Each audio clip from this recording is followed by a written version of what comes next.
Okay, so here we have a perspective question that I want you to have a go at over the weekend. So the setup details for this object are over here, and I have a dimension there, so you can use the dimensions here that are on the sheet to set up this object. So we have our elevation, the base there is a height of 25, the door area here is a height of 45, and the distance then from the height of the door up to the bottom of the roof is 15, and the roof, both roof surfaces are angled at an angle of 45 degrees. To be technically speaking, that line should not be there, because as you can see here from the final perspective view, the wall and the edge of the roof are all in line, giving you one plane surface. So if you want to leave out that line there between the two walls, do so.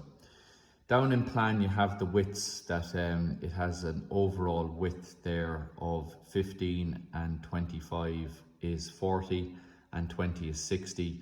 So that's the same on both sides. So the total width of that is 120 millimeters. And this curve here at the front, it tells you their radius 70. Now, I have not given the definite point, but you can see here that the arc runs from that point there to that point there. So if you want to get the center of that, the center is going to have to be 70 from this point into here. So before you draw the arc of the circle, put the point of your compass here and swing an arc in here, radius 70. That will give you the center. And then once you have the center there, you can reverse your compass and draw the arc in between the two corners there. So use the given information there on the sheets to set up the elevation and the plan on the extreme left of your drawing. Now, once you have that done in this area here, so roughly in the middle of your sheet, you want to set up the plan, and the plan is orientated there at an angle of 60. So this side is coming here at an angle of 60, and you draw your plan up here in this location. Now, once you have your plan completed, it then just becomes a normal perspective drawing. In order to get the spectator, the angle in here is 60, so you're going to bring down a line at a 60-degree angle to get the spectator here. And up here it says the spectator is 100 millimeters from corner A. So from corner A, measure down 100, and that will locate your spectator. The other bit of information, it says that the horizon is 70 above the ground. So the distance between the horizon and the ground line is 70. So the usual rules apply. We join in the extreme corners into the spectator. So this corner comes into the spectator. Now this one's a little bit different because we have had a curve here. Every one of the perspective questions we've been looking at has dealt with a corner, but the same rule applies. This is the most extreme outer point of the drawing. So you draw a tangent to the curve into the spectator, and now that gives you the angle of vision. So using your compass, you bisect the angle of vision, you draw in the bisector, and you set up the picture plane going through this corner. And just a point to note, the picture plane will cut through this, and that is not a problem, right? It's absolutely no problem. So that is supposed to happen. So as the picture plane goes through there at 90 degrees to the bisector, let the picture plane run on. The horizon line is set up parallel to the picture plane. So again, parallel to the picture plane, and just past the spectator, set up your horizon line. And then as specified here, the horizon line is 70 millimeters above the ground line. From your horizon down 70, set up your ground line here. Okay, so once you have that done, then we need to find our vanishing point. So again, from the spectator parallel to this edge here, we draw a line from the spectator up to the picture plane, and then at 90 degrees to the picture plane, we drop down a line onto the horizon, and that locates us vanishing point number 1. And on the other side, parallel to these lines running in this direction, we bring a line from the spectator up to the picture plane, drop it down, and that gives us VP2 on the horizon on this side. We then bring down corner A at 90 degrees to the picture plane, and that becomes the starting point of our drawing. So once you have that done, you're ready to start the drawing. Now we know here from our true height from our elevation is 25. So again, once you have a line that's on the picture plane or a corner that's on the picture plane, you can measure true heights. So off the ground line, measure 25, and then you can bring those lines back to VP1. And then again, these two lines here can go back to VP2. And that gives us the start of our drawing here. Now, just want to talk about the auxiliary vanishing point for lines rising at an angle of 45 degrees. So you can see here your roof surface is rising at an angle of 45 degrees, and we want to get a vanishing point, an auxiliary vanishing point for lines rising at an angle of 45. So if you go back to your plan here, here is the roof and there is the line rising up to the ridge. So this is what we would call the eaves, which would be the bottom portion of the roof, and this is the ridge, the top portion. And this line is rising from here at an angle of 45 degrees in this direction. So this is the plane that the line is running in. So this line from the spectator that you use to get VP2 becomes the baseline that we measure off at. So at 45 degrees to that line there, I draw a line and I extend it out and extend it out. Where this original line cuts the picture plane, I come off that at an angle of 45 degrees, and that then gives me my H line. The distance from here to here gives me the height that I'm looking for to mark above the horizon. So above VP2, I mark that height, the H height, above the horizon, and now that gives me auxiliary vanishing point number 1, and that's what I'm going to use then for my roof surfaces.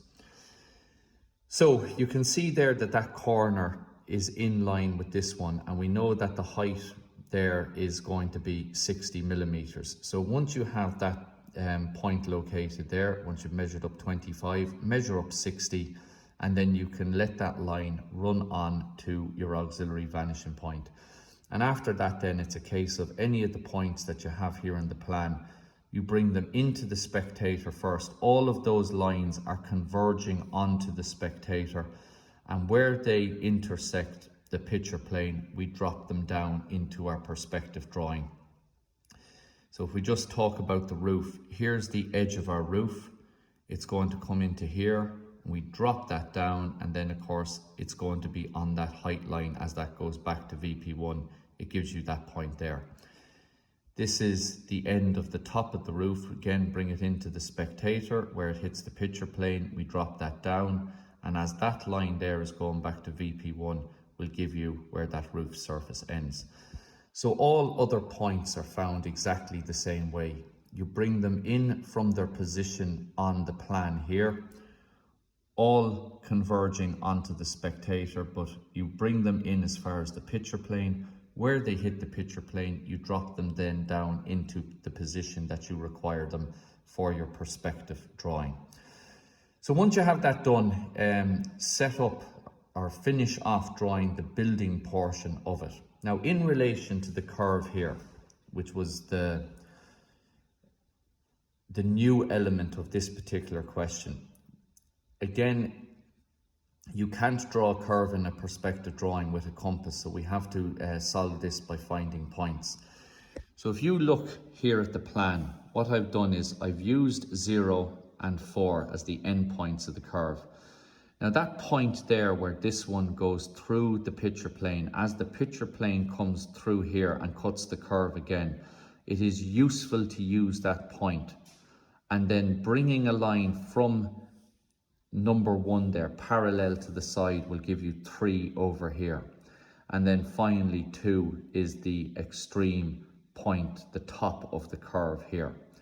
So what we do then is we just divide our curve into points in plan: 0, 1, 2, 3 and 4. And as I said, how we get 1 is just where the picture plane cuts the curve, and then by bringing a line from 1 parallel to the front there will locate 3 over here, and then 2. If you want to extend out that line, that will give you 2 there. Now going down into this view, we already have 0 found, and if you bring So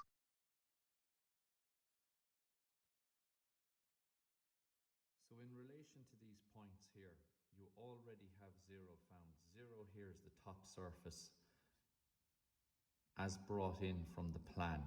And if you bring that back then to VP2, there is 4 in this location. Again, you bring in that line into your spectator. Where it hits the picture plane, we drop it down, and that locates 4 here. Now that only leaves us in a situation where we need to find the 3 other points, and that can be done very, very easily. Because 1 is on the picture plane, when you drop that down, bring 1 down at an angle of 90 degrees. From the ground, then measure up 25. Because that point is on the picture plane, you can measure the true height. So the bottom corner is going to be on the ground line. Measure up 25, and that gives you point number 1. Now 3 is in line with that. 3 is in line with that point. So when you bring 1 back to VP2 and this bottom point back to VP2, we bring in 3 here from its position onto the picture plane, drop it down, and that gives us 3 on that line and 3 and the point directly below it. And then finally, point number 2. The point number 2 is not on the picture plane, so you cannot measure true height on it. So what we do is we extend 2 that it goes onto the picture plane. We bring it down at an angle of 90 degrees down to the ground line, and again we have our point there on the ground, which is going back to VP1, so that has a height of 0. It's on the ground all the way back to VP1, and then the true height of the base is 25, so we measure up 25 there and we bring that back. And then you bring in 2 from its position here, you bring that line to converge onto the spectator, but where it intersects the picture plane, we bring it down into our perspective view to give us 2 there on that top line, and then you have the bottom line there. So once you have all of the points on the top surface found and the points on the bottom surface, you can then connect them together with a freehand curve, and that completes the perspective drawing. So most of that question you will already be familiar with. The curve is just the new element to it, but all of the principles that we use for finding any of the points here on the main perspective are still used when it comes to getting the points on the curve. Find the points on the curve first of all, then bring them down into the positions that you require them on your perspective drawing. So complete that over the weekend.